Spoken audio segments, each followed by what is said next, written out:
আসসালামু আলাইকুম প্রিয় দর্শক, আমি হাসিব মারজান আপনাদের সবাইকে আমন্ত্রণ জানাচ্ছি চ্যানেল আই সংবাদে। আর বিস্তারিত সংবাদের শুরুতেই জানিয়ে দিচ্ছি ফ্রেশ আটা, ময়দা, সুজি সংবাদ শিরোনামগুলো।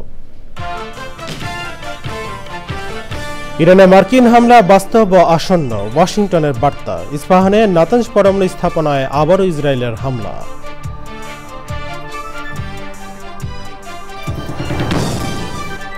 বহিষ্কারাদেশ প্রত্যাহার সহ 5 দফা দাবিতে রাজধানীর নতুন বাজারে বেসরকারি বিশ্ববিদ্যালয়ের শিক্ষার্থীদের সড়ক অবরোধ, নগরবাসীর দুর্ভোগ। যথাসময়ে ভোটের তারিখ জানানো হবে বললেন সিইসি। জাতীয় নির্বাচন নিয়ে কর্মপরিকল্পনায় সরকারের সহযোগিতা কামনা। যশোর বিজ্ঞান ও প্রযুক্তি বিশ্ববিদ্যালয়ের অধ্যাপকের পরিবেশ বান্ধব ন্যানো ইউরিয়া সার উদ্ভাবন। ফসল উৎপাদন ব্যয় 50% কমার প্রত্যাশা।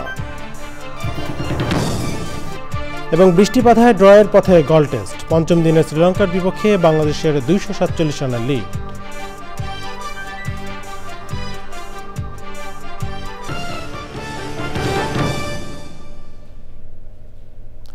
সংবাদ শিরোনামগুলো জানাচ্ছিলাম। এখনকার সংবাদ আয়োজন একই সঙ্গে চ্যানেলের ইউটিউব চ্যানেলে এবং চ্যানেলের ওটিটি প্ল্যাটফর্ম স্ক্রিনে লাইভ স্ট্রিম হচ্ছে। চলে যাচ্ছে বিস্তারিত সংবাদে। আর শুরুতেই থাকছে ইরান ইসরায়েল যুদ্ধ প্রসঙ্গ।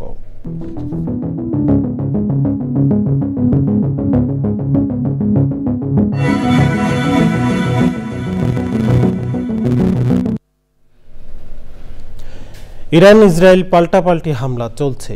ইরানের নাতানজ পরমাণু স্থাপনায় আবারও হামলা চালিয়েছে ইসরায়েল। আর তেল আবিব লক্ষ্য করে ক্ষেপণাস্ত্র ছুড়েছে ইরান।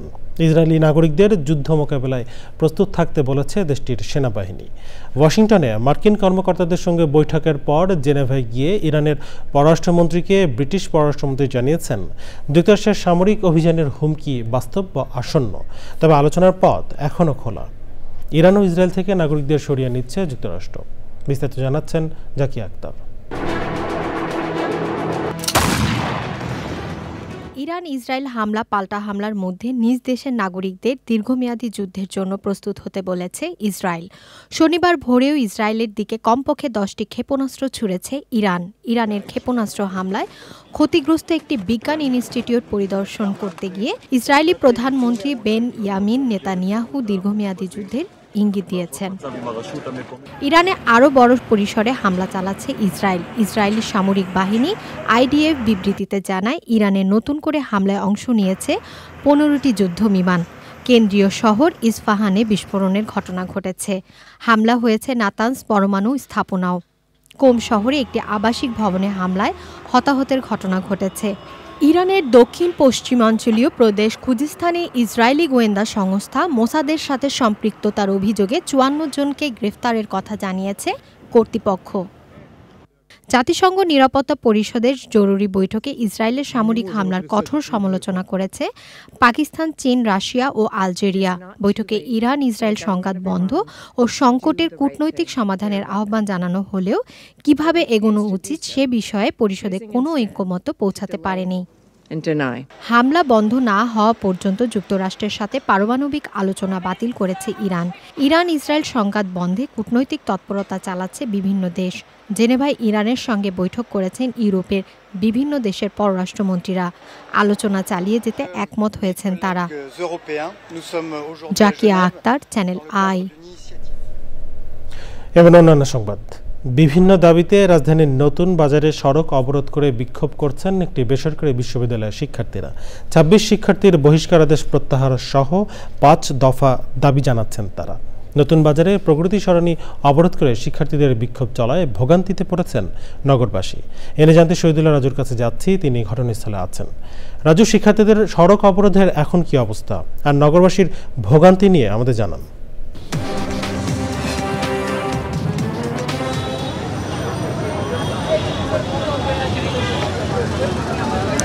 হাসিব, আমি এই নতুন বাজার মোড়েই এখন দাঁড়িয়ে আছি। এই নতুন বাজার মোড়ে ইউআইইউ ইউনিভার্সিটির শিক্ষার্থীরা তারা সকাল 8টা থেকে অবরোধ করে আছে। প্রায় 6 ঘন্টা ধরে অবরোধ চলছে এবং পুলিশ কয়েক দফায় তাদের সঙ্গে আলোচনা করেছে। তবে এর মাঝে একবার শিক্ষার্থীদের সঙ্গে সংঘর্ষও হয়েছে, কিন্তু তারপর 10 মিনিটের মাথায় আবার শিক্ষার্থীরা এসে সড়ক অবরোধ করেছেন এবং 6 ঘন্টা ধরে, প্রায় 8টা থেকে 6 ঘন্টা ধরে অবরোধ চলছে। শিক্ষার্থীরা বলছেন যে তাদের যে 5 দফা দাবি, সে দাবি পূরণ না হওয়া পর্যন্ত তারা এই অবরোধ কর্মসূচি চালিয়ে যাবেন। তাদের দাবিগুলো যদি একটু বলি, যে সকল বহিষ্কৃত শিক্ষার্থীদের নিঃশর্ত বহিষ্কার প্রত্যাহার ও ক্ষতিপূরণের ব্যবস্থা করা, বহিষ্কারের সাথে জড়িত সকল ছাত্র শিক্ষক কর্মকর্তা কর্মচারীদের সঠিক তদন্তের মাধ্যমে শাস্তির আওতায় আনা, ইউআইইউতে দীর্ঘদিন ধরে চলা অনিয়ম অসুবিধা এবং স্বেচ্ছাচারিতার বিরুদ্ধে রিফর্ম দাবিসহ সমূহ বাস্তবায়ন, বেসরকারি বিশ্ববিদ্যালয়ের জন্য একটি স্বাধীন সংস্কার কমিশন গঠন এবং বেসরকারি বিশ্ববিদ্যালয়ের উপর আরোপিত যে 15% কর রয়েছে সেই কর বাতিলের দাবি জানিয়েছেন তারা। এবং তারা বলছেন যে এই 2 মাস ধরে তারা তাদের আন্দোলন চালিয়ে যাচ্ছেন এবং প্রায় 26 জন শিক্ষার্থীকে বিশ্ববিদ্যালয় কর্তৃপক্ষ যে বহিষ্কার করেছে, সে শিক্ষার্থীদের ক্ষতিপূরণ এবং তাদের পরীক্ষার ব্যবস্থা করা এবং তাদের যে বহিষ্কারাদেশ সেটি প্রত্যাহারের দাবি জানিয়েছেন। আরেকটা বিষয় জানিয়ে রাখি যে একজন নারী শিক্ষার্থীর বাবা মারা যাওয়াকে কেন্দ্র করে এবং তার ডেথ সার্টিফিকেট ইস্যুকে কেন্দ্র করে মিড টার্ম পরীক্ষায় না দেওয়ায় শিক্ষার্থীদের সঙ্গে প্রশাসনের বাগবিতণ্ডা সহ কেন্দ্র করে এই আন্দোলন কিন্তু আরও বেগবান হয়েছে এবং শিক্ষার্থীরা দাবি করছেন যে বিশ্ববিদ্যালয় প্রশাসনের অব্যবস্থাপনা সহ বিভিন্ন কারণে পরীক্ষার্থীরা বা আমলাতান্ত্রিক জটিলতার জন্য শিক্ষার্থীরা ভোগান্তির শিকার হচ্ছেন এবং শিক্ষার্থীরা সাথে সংঘর্ষের পরও তারা কিন্তু এই অবরোধ কর্মসূচি চালিয়ে যাচ্ছেন। এখন ভাটারা থানার মধ্যে শিক্ষার্থী এবং কর্তৃপক্ষ এবং পুলিশের মধ্যে আলোচনা চলছে। এরপরেও হয়তোবা যে কি সিদ্ধান্ত আসে সেটির উপর ভিত্তি করে বোঝা যাবে যে তাদের এই অবরোধ কর্মসূচি চলবে কি চলবে না। হাসিব। রাজু, আপনাকে ধন্যবাদ। নিশ্চয়ই এই পরবর্তীতে এই সিদ্ধান্ত নিয়ে আরও খবর জানবো আপনার কাছ থেকে। নতুন বাজার থেকে সরাসরি জানাচ্ছিলেন শহীদুল্লাহ রাজু। প্রধান নির্বাচন কমিশনার এএমএম নাসির উদ্দিন বলেছেন, জাতীয় নির্বাচন নিয়ে কর্ম পরিকল্পনা করছেন তারা, তবে এ বিষয়ে সরকারের সহযোগিতা লাগবে। নির্বাচন কমিশন কার্যালয়ে নির্বাচন প্রশিক্ষণ ইনস্টিটিউটের কর্মকর্তাদের 2 দিনের কর্মশালা উদ্বোধন শেষে তিনি বলেন, নির্বাচনের তারিখ যথাসময়ে জানানো হবে। কর্মশালায় নির্বাচনী আইন ও বিধি সংক্রান্ত বিষয়ে প্রশিক্ষণ দেওয়া হবে। প্রধান নির্বাচন কমিশনার ছাড়াও অন্যান্য নির্বাচন কমিশনাররা উদ্বোধন অনুষ্ঠানে ছিলেন।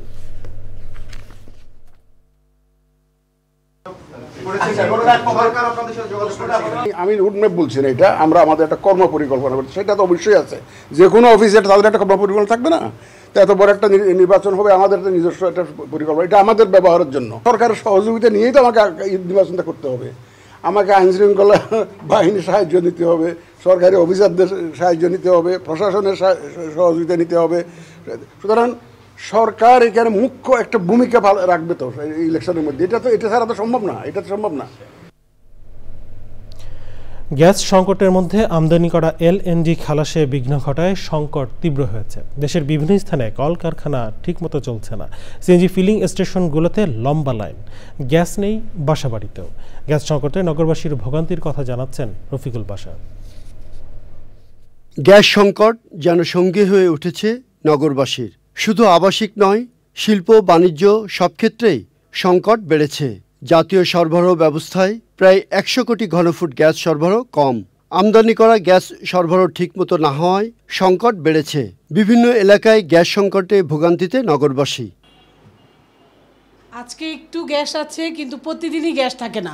নিত্য নতুন আমাদের এই রান্না হয় না, কিনে খাইতে হয়, ফ্রিজে রেখে এরকম বাসি পচা খাবার খাইতে হয়। ঈদের পরের থেকে আমরা কষ্ট করতেছি। 4টার পর থেকে গ্যাস আসে, সারা রাত থাকে, আবার সকাল ভোর 6টার পরে গ্যাস চলে যায়। এই হচ্ছে গত 2-3 মাস যাবত এই অবস্থায় হচ্ছে। যেমন আমাদের এখানে ম্যাক্সিমাম লোক হলো সরকারি কর্মচারী, তো এরা অনেকেই গ্যাস কিনে সিলিন্ডার ব্যবহার করতেছে প্রায় 1 বছর ধরে সবাই। লাইনের গ্যাস থাকার পরও এলপি গ্যাস ব্যবহার করতে হচ্ছে অনেককে। ভোর 5টা থেকে প্রায় 3টা পর্যন্ত কোনো গ্যাস থাকে না। একদর পাকা কিছু একটা ডিম বাজার মতো হয় না, ডিমও বাজার লাকড়ি দিয়া অথবা গ্যাস সিলিন্ডার দিয়া চালাইছে। সিএনজি পাচ্ছেন না চালকরা। আর বিগত আজকের দিনের কি প্রেশারটা ভালো, আর কি প্রেশারটা ভালো হচ্ছে আপনার 3টা থেকে। এর আগে বিগত 2 দিন প্রেশার টোটালি খারাপ ছিল। পাওয়া যাচ্ছে না বর্তমানে, আজ একটু খালি শনিবার থেকে একটু খালি পাওয়া গেছে। মানে এইদিকে গাড়ি কম দেখে একটু পাওয়া যাচ্ছে, নাহলে 1-1.5 ঘন্টা লাগতো। পেট্রো বাংলার কর্মকর্তারা বলছেন, বৈরী আবহাওয়ার কারণে সাগরে ভাসমান গ্যাস টার্মিনালে জাহাজ ভেড়ানো যাচ্ছিল না। এতে সরবরাহ ব্যবস্থা বিঘ্নিত হয়। বৃহস্পতিবার রাত থেকে পরিস্থিতির উন্নতি হচ্ছে বলে দাবি পেট্রোবাংলার। Rafiqul Bashar, channel I, Dhaka. যশোর বিজ্ঞান ও প্রযুক্তি বিশ্ববিদ্যালয়ের অধ্যাপক ডক্টর জাভেদ হোসেন খান উদ্ভাবন করেছেন পরিবেশ বান্ধব ন্যানো ইউরিয়া সার। গতানুগতিক ইউরিয়া সারের ব্যবহার কমিয়ে ন্যানো ইউরিয়া সারের ব্যবহার বাড়ানো গেলে ফসল উৎপাদনের ব্যয় অন্তত 50 ভাগ কমানো সম্ভব বলে মনে করছেন সংশ্লিষ্টরা। তবে তার জন্য প্রয়োজন সরকারি অনুমোদন ও নীতিমালা। আরও জানাচ্ছেন শেখ সিরাজ। প্রতি বছর কৃষি জমিতে ব্যবহার হয় 30 থেকে 35 লাখ মেট্রিক টন ইউরিয়া, যার 80% আমদানি নির্ভর। সার আমদানিতে যেমন বাড়ছে বৈদেশিক মুদ্রার ব্যয়, তেমনি রাসায়নিকের ব্যবহারে কমে যাচ্ছে ফসলি জমির উর্বরতা। এই সমস্যা সমাধানে যশোর বিজ্ঞান ও প্রযুক্তি বিশ্ববিদ্যালয়ের কেমি কৌশল বিভাগের অধ্যাপক ডক্টর জাভেদ হোসেন খান উদ্ভাবন করেছেন ন্যানো ইউরিয়া। তিনি দাবি করছেন এই সার প্রয়োগে খরচ কমবে 82%। যেখানে 4200 থেকে 4500 টাকার ইউরিয়া খরচ, সেখানে আমার 230 টাকার ইউরিয়াতে 1 বিঘা জমি আরামে চাষাবাদ হবে, এবং হয়েছেও তাই। কৃষক পর্যায়ে ফসলের মাঠে পরীক্ষামূলক এই সার ব্যবহারেও মিলছে প্রত্যাশিত সাফল্য। এত লাগাত আমি যে চাষ করে আসতেছি, আর আমার ভাই যে করা হয়েছে যে পদ্ধতিটি, তাতে মনে হচ্ছে যে আসলে এই পদ্ধতিটি করলে খরচও কম, খাটনিও কম, আবার সময় বাঁচবে। ফলন আশা করি এইটা এর থেকে অনেকটা ফলন হবে। ইতিমধ্যে বাণিজ্যিক উৎপাদনের দিকে এগোচ্ছে এই ন্যানো ইউরিয়া। যারা এগ্রো বিজনেস করে তাদের সাথে আমাদের একটা এনডিএ চুক্তি আছে। তো আমি আশা করবো যে খুব শীঘ্রই আমাদের কোনো একটা কোম্পানির সাথে চুক্তি হবে, যেটা আমরা মার্কেটে আসতে পারবো। তো পাশাপাশি সরকারও এগিয়ে আসছে এবার। দেশের নীতি নির্ধারকদের দৃষ্টি আকর্ষণ করে গবেষক বলছেন, ন্যানো সারের সরকারি অনুমোদন এবং নীতিমালা প্রণয়ন জরুরি। 1921 সালে প্যাটেন্ট নীতিমালা ব্রিটিশ পিরিয়ডের, সেটা দিয়ে গভর্নমেন্ট চলছে। তখন তারা আপডেট করে এখন 2022-এর নীতিমালা কার্যকর হয়েছে 2024-এ। তাহলে আমরা পিছিয়ে আসতে এমনিতে 103 বছর। ন্যানো প্রযুক্তি ব্যবহার কৃষি জমির উর্বরতা রক্ষার পাশাপাশি কমবে উৎপাদন ব্যয়। যদি ন্যানো ইউরিয়া ব্যবহার করা যায় তাহলে সাশ্রয় করা যাবে 22,000 কোটি টাকা, পরিবেশ থাকবে সুরক্ষিত। প্রয়োজন এর সরকারি অনুমোদন এবং কৃষক পর্যায়ে ব্যবহার।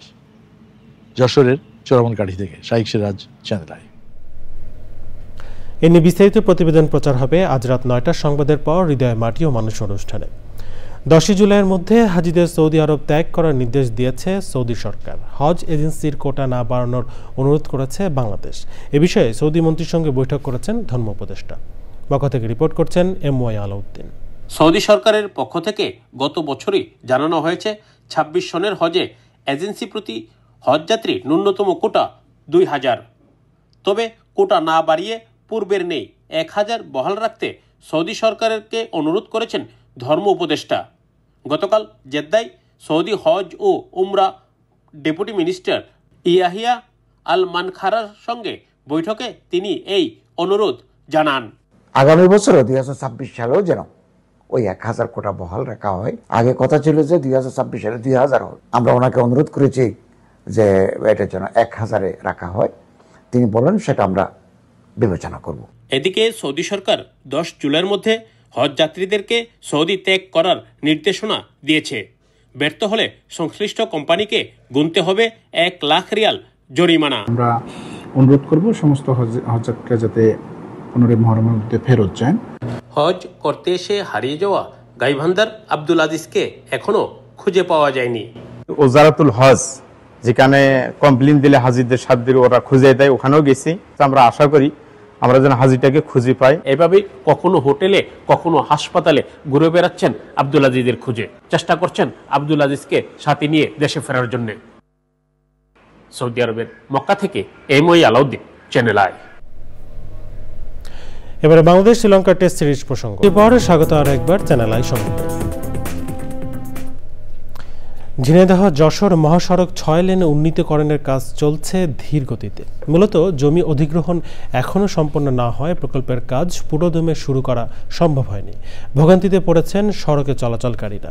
তবে দ্রুতই সমস্যার সমাধান হবে বলে আশ্বাস জেলা প্রশাসনের। ঝিনাইদহ থেকে শেখ সেলিমে পাঠানো তথ্য ভিডিওতে রিপোর্ট করছেন জাকি আক্তার। ঝিনাইদহ যশোর মহাসড়ক 6 লেনে উন্নতিকরণ প্রকল্পের অনুমোদন হয়েছে 4 বছর আগে। নেই দৃশ্যমান কোনো অগ্রগতি। সড়কের মূল উন্নয়ন কাজ এখনও শুরু হয়নি। জমি অধিগ্রহণের দীর্ঘসূত্রিতার কারণে কাজ থমকে আছে। প্রতিদিন চরম দুর্ভোগে পড়ছেন এই সড়কে চলাচলকারীরা। ধুলোবালিতে যানজটের কারণে আমাদের সাধারণ মানুষের অনেক দুর্ভোগ হচ্ছে। খুব অবহেলিত অবস্থা, পাকা রাস্তা খুঁড়িয়ে ইট সাজাচ্ছে, কিন্তু কোনো বালি মানে পানির কোনো ব্যবস্থা নেই। এক একটা জায়গা যেন মৃত্যুর কূপ, ইট সাজিয়ে সাজিয়ে রাখা আছে। 6 লেনের রাস্তা হোক অথবা সংস্কার হোক, দ্রুত এই রাস্তার অগ্রগতি চাচ্ছি। সড়ক বিভাগ বলছে জমি দ্রুত বুঝে পেলে নির্দিষ্ট সময়ের মধ্যে কাজ সম্পন্ন করা সম্ভব। যেহেতু ভূমি অধিগ্রহণ প্রক্রিয়াটা ডিসি স্যারের দপ্তর থেকে ফাংশনিং করা হয়, তো ভূমি অধিগ্রহণ প্রক্রিয়াটা যত দ্রুত কমপ্লিট হবে আমাদের প্রজেক্টের গতি তত বৃদ্ধি পাবে এবং নির্দিষ্ট সময়ে আমরা কাজ শেষ করতে পারবো বলে মনে করছি। জমি অধিগ্রহণ সমস্যার সমাধান দ্রুত হবে বলে আশ্বাস জেলা প্রশাসনের। সদর অংশের চূড়ান্ত কাজও আমাদের প্রায় শেষ পর্যায়ে। সামান্য কিছু হয়তোবা মন্ত্রণালয়ে আমরা লিখেছি, সেটা আবার জবাব আসবে। একটা জানেন এটা একটা লেন্দি প্রক্রিয়া, মন্ত্রণালয়ে বিভিন্ন ইস্যুতে লেখা লাগে, প্রকল্প অফিসের সাথে সমন্বয় করা লাগে, অন্যান্য ডিপার্টমেন্টের সাথে সমন্বয়ের দরকার হয়। সবগুলো কাজই আমরা সাইমালটেনিয়াসলি করছি। আমরা আশাবাদী যে আগামী 1 থেকে 1.5 মাসের মধ্যে আমাদের সদর অংশের সকল কাজ আমরা ক্লোজ করতে পারব। 2020 সালে 24 নভেম্বর একনেক সভায় প্রকল্পটি অনুমোদন হয়। 2026 সালের জুনে প্রকল্পটির মেয়াদ শেষ হওয়ার কথা। জাকিয়া আক্তার, চ্যানেল আই। কানাডায় টরন্টো ফিল্ম ফোরামের আয়োজনে অতিথি আড্ডা হয়েছে। অনুষ্ঠানে যোগ দিয়ে টরন্টো সাউথ ওয়েস্টে তৃতীয়বারের মতো নির্বাচিত এমপিপি বাংলাদেশি বংশোদ্ভূত ডলি বেগম জানিয়েছেন, কমিউনিটি উন্নয়নে তার প্রতিশ্রুত কাজগুলো ইতিমধ্যেই করতে শুরু করেছেন তিনি কমিউনিটির মানুষের জন্য সেবা কেন্দ্র, বাসস্থান, নতুন প্রজন্মকে নিয়ে ক্রিয়েটিভ কাজ, স্বাস্থ্যসেবা, বয়স্ক ভাতা ও স্বল্প আয়ের মানুষের জন্য বিশেষ সুবিধার বিভিন্ন বিষয়ে তুলে ধরেন। এছাড়াও স্কারবোরোর মানুষের জীবন আরও উন্নত করতে কঠোর পরিশ্রম করে চলেছেন বলে জানান তিনি। অনুষ্ঠানের শুরুতে অতিথিকে স্বাগত জানান মৈত্রী দেবী। অনুষ্ঠানটি সঞ্চালনা করেন টরন্টো ফিল্ম ফোরামের সাধারণ সম্পাদক মনীষ রফিক। এবারে রয়েছে নিটল টাটা কৃষি সংবাদ।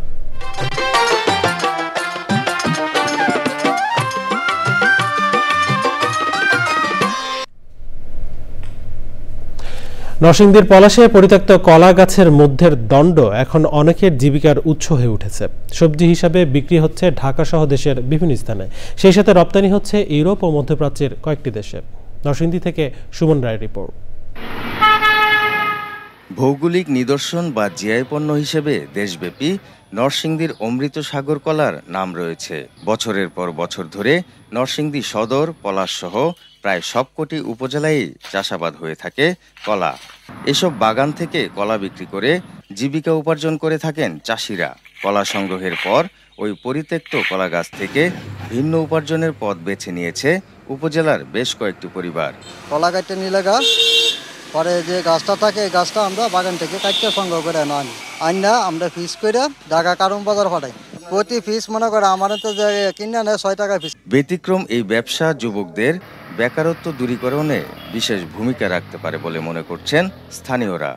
আগে এগুলি কলা হওয়ার পরে কাইটা ফালাই দিতাম, এখন এগুলি উনি নিয়ে প্রসেস করে বিক্রি করছে। এখন উনিরও ব্যবসা হচ্ছে, আমাদেরকে উপকার হচ্ছে, ক্ষেত পরিষ্কার হচ্ছে। তাদের তো বিরাট আলাদা ব্যবসা, তারা ডেলি 1000-1200 টাকা করে পাইতেছে। কৃষি বিভাগ বলছে প্রচুর পরিমাণে আয়রনযুক্ত কলা গাছের এই দণ্ডের দিন দিন চাহিদা বেড়ে চলছে সবজি হিসাবে। এই দণ্ডটি সবজি হিসাবে খেয়ে থাকে এবং এই সবজিটি হচ্ছে আয়রন সমৃদ্ধ একটি খাবার। এটি যাতে বিদেশে নেওয়া যায় সেই হিসাবে আমরা আমাদের কোয়ারেন্টাইনিংয়ের সাথে তাদের সমন্বয় করে এটা ইংল্যান্ড, তারপরে মধ্যপ্রাচ্য সহ বিভিন্ন দেশে পাঠানোর জন্য আমরা অনেকটা তৎপর আছি। কলার দণ্ড বা কাণ্ড যথাযথ ব্যবস্থাপনায় বাজারজাতের পাশাপাশি খাওয়ায় চাহিদা বাড়াতে পারলে নতুন সম্ভাবনার পাশাপাশি অধিক পরিমাণে বৈদেশিক মুদ্রা আয় হতে পারে বলে মনে করছেন সংশ্লিষ্টরা। নরসিংদী থেকে সুমন রায়, চ্যানেল আই। এখন দেখবেন প্রকৃতি সংবাদ।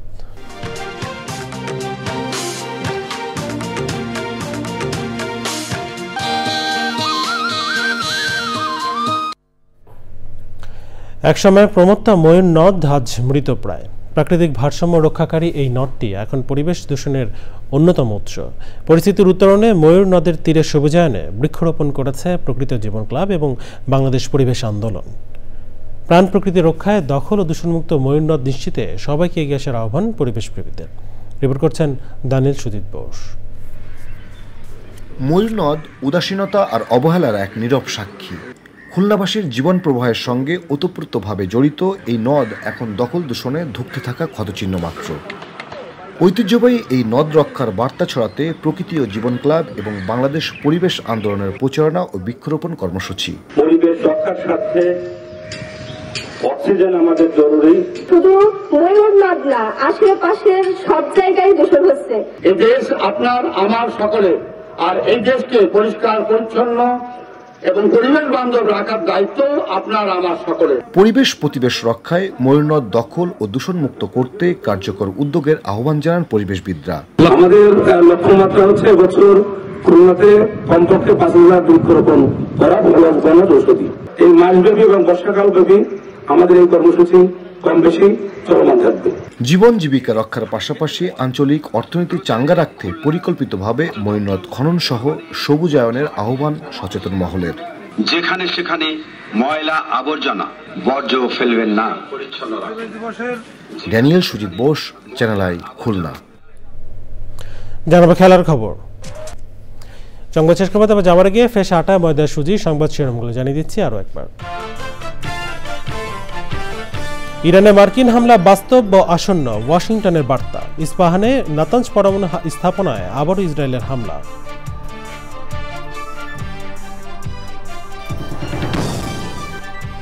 বহিষ্কারাদেশ প্রত্যাহার সহ 5 দফা দাবিতে রাজধানীর নতুন বাজারে বেসরকারি বিশ্ববিদ্যালয়ের শিক্ষার্থীদের সড়ক অবরোধ, নগরবাসীর দুর্ভোগ। যথাসময়ে ভোটের তারিখ জানানো হবে বললেন সিইসি। জাতীয় নির্বাচন নিয়ে কর্মপরিকল্পনায় সরকারের সহযোগিতা কামনা।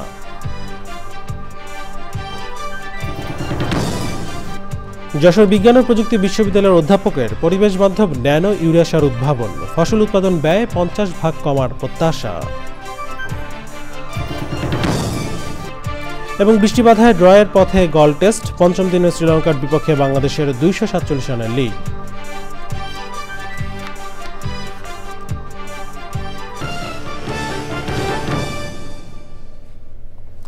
চ্যানেলে সর্বশেষ সংবাদ জানতে ভিজিট করুন চ্যানেলে online.com।